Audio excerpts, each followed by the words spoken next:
Iată, iubiți miri, astăzi porniți pe acest drum, drumul vieții, cum vă spuneam, și care este de multe ori presărat nu numai cu bucurii, ci și cu încercări și cu greutăți, de ce nu să fim realiști.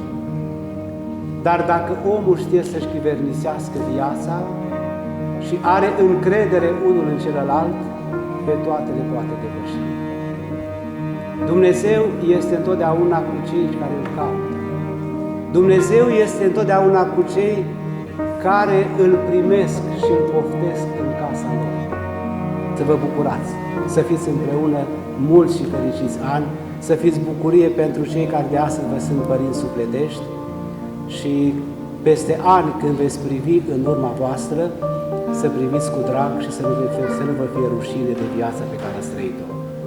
Dumnezeu să vă binecuvinteze, vă doresc o nuntă, o petrecere binecuvântată și să nu uitați un lucru, să-L lăsați pe Dumnezeu